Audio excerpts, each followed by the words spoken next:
Good evening. Railway द्वारा धीरे धीरे रेल यातायात को इम्प्रूव किया जा रहा है। नई नई ट्रेनें भी चलाई जा रही हैं, लेकिन कोरोना से सुरक्षा को दृष्टिगत रखते हुए नए नए नियम भी बनाए जा रहे हैं। यात्रा करने के दौरान अगर आप इन नियमों की जानकारी अच्छे से नहीं रखते हैं तो आप बीच सफ़र में बहुत बड़ी मुश्किल में पड़ सकते हैं। इसलिए अगर आप रेल यात्रा का मन बना रहे हैं तो उससे पहले इन नियमों को अच्छे से समझ लें, ताकि आपको रेल यात्रा में किसी तरह की कोई दिक्कत ना हो। तो चलिए वीडियो शुरू करते हैं। लेकिन अगर आप मेरे चैनल पर पहली बार आए हैं तो प्लीज़ इसे सब्सक्राइब करके बेल आइकन ज़रूर प्रेस कर दें, ताकि इसी तरह की लेटेस्ट अपडेट्स जो हैं वो आपको लगातार मिलती रहें। तो चलिए वीडियो शुरू करते हैं। वीडियो शुरू करने से पहले मैं आप लोगों से एक ज़रूरी बात शेयर करना चाहता हूँ। संकट की इस घड़ी में हमारे देश के प्रधानमंत्री मोदी जी के द्वारा समाज के हर वर्ग के लिए कोई न कोई राहत दी गई है। क्या क्या राहतें दी जा रही हैं, इसकी पूरी जानकारी आपको मेरे चैनल से मिल जाएगी। इसलिए आपको लगातार लेटेस्ट जानकारी मिलती रहे, इसके लिए आप मेरे चैनल को सब्सक्राइब कर लीजिए और बेल आइकन प्रेस कर लीजिए। दूसरी बात, आपके पड़ोस में, गांव में, मोहल्ले में, कस्बे में, मित्रों में, रिलेटिव्स में बहुत से लोग ऐसे होंगे जिन्हें इन चीज़ों की जानकारी नहीं होगी कि लॉकडाउन के पीरियड में क्या क्या राहत, क्या क्या सुविधाएं सरकार द्वारा दी जा रही है। तो इसकी जानकारी उन्हें भी मिलती रहे, इसके लिए आप मेरे वीडियोस को उन्हें शेयर कर दीजिए, शेयर ज़रूर कर दीजिएगा, ताकि सभी को जानकारी मिलती रहे।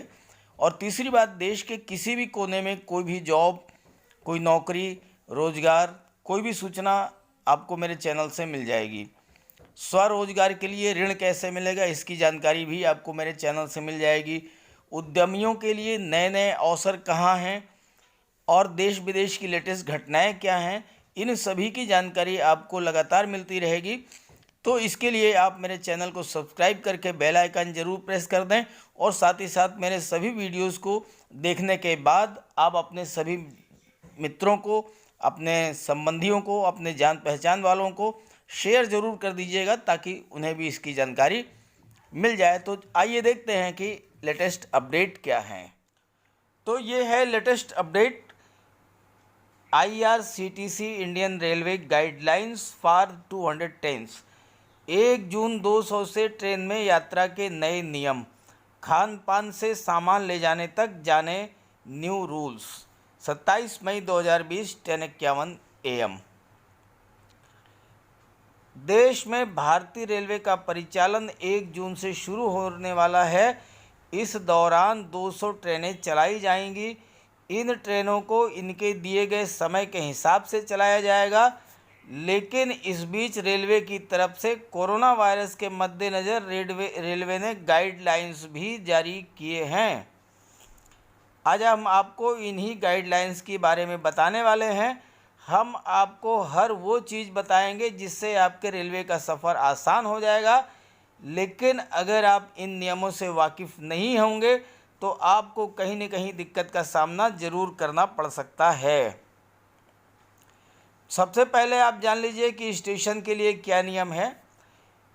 तो रेलवे स्टेशन के अंदर सिर्फ वे ही व्यक्ति जा सकते हैं जिनके पास रेलवे का कंफर्म टिकट हो और उन्होंने फेस मास्क पहना हुआ हो। अब प्लेटफॉर्म टिकट नाम की चीज़ नहीं रह गई है। अब आप रेलवे स्टेशन के भीतर तभी जा पाएंगे जब आपके पास रेलवे का कंफर्म टिकट होगा और फेस मास्क आपने लगाया होगा। तो अब आप ये जान लें कि रेलवे स्टेशन परिसर या प्लेटफॉर्म के भीतर जो है जाने के लिए क्या नियम हैं। तो जब आप रेलवे स्टेशन के परिसर या प्लेटफॉर्म में प्रवेश कर जाएंगे तो ध्यान दीजिएगा कि स्टेशन परिसर में सोशल डिस्टेंसिंग के नियमों का पालन करना और फेस मास्क लगाना सभी के लिए अनिवार्य किया गया है। अगर किसी ने इस नियम का उल्लंघन किया तो हो सकता है उसके खिलाफ कार्रवाई भी रेलवे के द्वारा की जाए। दूसरी बात यह है कि सभी यात्रियों को रेलवे स्टेशन में प्रवेश करने और स्टेशन परिसर से बाहर निकलने के लिए अलग अलग गेट का इस्तेमाल किया जाएगा। ऐसा इसलिए किया जा रहा है ताकि कोरोना वायरस के प्रत्यक्ष संक्रमण से बचा जा सके और फेस मास्क व सोशल डिस्टेंसिंग के नियमों का पालन आपको अपनी यात्रा के शुरुआत से अंत तक करना होगा। ये आपको जो है रेलवे स्टेशन में प्रवेश करने के लिए प्लेटफॉर्म पर 2 गेट होंगे। एक गेट से एंट्री होगी और दूसरे गेट से आपको बाहर निकलना होगा, ताकि जो है सोशल डिस्टेंसिंग के नियमों का पालन किया जा सके और प्रत्यक्ष संक्रमण से बचा जा सके। तो अब आप जान लीजिए कि खाने पीने के क्या नियम हैं। जब आपने 24 मार्च से पहले यात्रा की होगी तो आपको मालूम होगा कि उस समय रेलवे में कैटरिंग की सुविधा थी, यानी आपको खाना से लेकर के नाश्ता, पानी, कोल्ड ड्रिंक सब जो है रेलवे ट्रेन के भीतर ही आपको मिल जाती थी। लेकिन अब खाने पीने के लिए अलग नियम हो गए हैं। रेलवे में ई कैटरिंग की सुविधा नहीं होगी। साथ ही यात्री प्रीपेड भोजनों या फिर अन्य स्टेशनों से भोजन की व्यवस्था नहीं कर सकेंगे। ना तो आपको ट्रेन में भोजन मिलेगा और ना ही स्टेशन पर भोजन मिलेगा, क्योंकि इस पर रोक लगाई गई है। और यही नहीं, भारतीय रेलवे के कुछ ही ट्रेनों में पैसे लेकर खाने पीने की व्यवस्था की गई है और इनमें से ज़्यादातर ट्रेनें श्रमिक स्पेशल हैं। श्रमिक स्पेशल ट्रेनों में एक बार भोजन दिए जाने की व्यवस्था की गई है, लेकिन जो श्रमिक स्पेशल से हट कर के और ट्रेनें हैं, पैसेंजर ट्रेन हैं, उनमें जो है भोजन की कोई व्यवस्था नहीं है। तो रेलवे की नई गाइडलाइन के मुताबिक स्टेशनों पर मौजूद फूड प्लाजा या जलपान गृह के भोजनों को ले जाने की अनुमति है। यानी रेलवे स्टेशन पर जो फूड प्लाजा है या जलपान गृह हैं, वहाँ से आप खाने पीने का सामान खरीद करके अपने साथ में ले जा सकते हैं। और साथ ही रेलवे की सलाह है कि यात्री अपना भोजन पानी लेकर चलें तो ज़्यादा बेहतर होगा। बता दें कि आपके रेलवे टिकट में खाने पीने के पैसों को शामिल नहीं किया गया है। अब आपको ये भी बताते हैं कि कौन कौन से सामान आपको लेकर के चलना ज़रूरी है यात्रा के दौरान। इस संबंध में रेलवे ने क्या नियम बनाए हैं। तो वीडियो अच्छा लग रहा हो तो प्लीज़ इसे लाइक ज़रूर कर दीजिए और अपने सभी फ्रेंड्स को, अपने ग्रुप्स में जानने वालों को सभी को शेयर ज़रूर कर दीजिए, क्योंकि रेलवे यात्रा तो सभी को करनी पड़ेगी, सभी को करनी है, हर व्यक्ति करना चाह रहा है। लेकिन अगर नियमों से वाकिफ़ नहीं है, नियमों की जानकारी नहीं है, तो फिर निश्चित रूप से जो है वो दिक्कत में पड़ जाएगा। तो इसलिए जो है नियमों की जानकारी सबको हो जाए, इसके लिए आप इस वीडियो को सभी को शेयर ज़रूर कर दीजिए। तो चलिए आगे बढ़ते हैं। तो अब ये भी जान लीजिए कि कौन कौन से सामान हैं ज़रूरी। रेलवे की तरफ से जारी सूचना के अनुसार अगर यात्री कम से कम सामान लेकर यात्रा करें तो ज़्यादा बेहतर होगा। यही नहीं, ट्रेनों में एसी कोच के तापमान को भी सामान्य रखा जाएगा। तापमान के स्तर को बिल्कुल पहले की तरह नहीं गिराया जाएगा। और सबसे महत्वपूर्ण ये है कि ट्रेन में यात्रा करने से पहले अपने चादर, तौलिया इत्यादि ज़रूरी सामान लेकर चलें, क्योंकि ट्रेन में कंबल या चादर नहीं दी जाएगी और साथ ही तकिया भी आपको नहीं दिया जाएगा। जैसे कि पहले जो है एसी कोच में ये व्यवस्था थी कि आपको चादर, तकिया और कंबल दिया जाता था, तो वो व्यवस्था समाप्त कर दी गई है संक्रमण से बचने के लिए। तो इसलिए अब आप जब सफ़र करें तो कंबल, चादर या तकिया, तौलिया, ये सारी चीज़ें आप जो है ले करके चलें।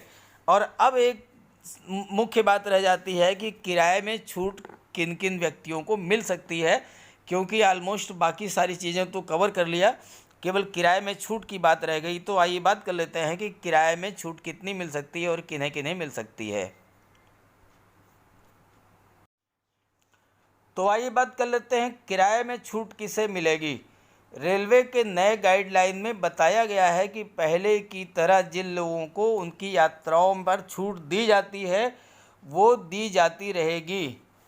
साथ ही साथ रेलवे द्वारा सीमित संख्या में टिकट काउंटर भी खोले जाएंगे, यहाँ से लोग टिकट बुक करा सकेंगे। किसी मरीज यात्री को 11 श्रेणियों में, दिव्यांगों को 4 श्रेणियों में छूट दी जाएगी। वहीं टिकट को कैंसिल कराने के लिए रेलवे की तरफ से जारी किए गए नियम ही लागू होंगे और किसी भी यात्री को अगर कोरोना संक्रमण के चलते यात्रा करने से रोका जाता है तो उसका पूरा किराया जो है उसको रिफ़ंड कर दिया जाएगा, पूरा किराया उसको वापस कर दिया जाएगा। तो ये थी आज की लेटेस्ट अपडेट। अब आप इसे अपने सभी ग्रुप्स में फ्रेंड्स को शेयर कर दीजिए। आप जानते हैं नॉलेज इज़ पावर। आप ये जानकारी है, ये वीडियो जितना ज़्यादा से ज़्यादा लोगों तक शेयर करेंगे उतना ही लोगों की जानकारी बढ़ेगी, उन्हें इसका लाभ मिलेगा। नियमों की जानकारी रहेगी तो उन्हें किसी प्रकार की दिक्कत नहीं है। तो संकट की इस घड़ी में इस शुभ कार्य को तुरंत कर डालिए। ये भी एक तरह की समाज सेवा है। अगर आपके एक वीडियो शेयर करने से किसी पीड़ित व्यक्ति को नई जानकारी मिलती है, उसे रिलीफ मिलती है, उसे राहत मिलती है, उसे इसका लाभ मिलता है, तो ये आपके द्वारा की गई समाज सेवा ही है। तो इसलिए बिना किसी देरी के इस वीडियो को ज़्यादा से ज़्यादा लोगों तक शेयर कर दीजिए और मेरे चैनल को सब्सक्राइब करके बेल आइकन प्रेस कर दीजिए ताकि इसी तरह की लेटेस्ट अपडेट्स जो हैं वो आपको लगातार मिलती रहे। Okay, thank you.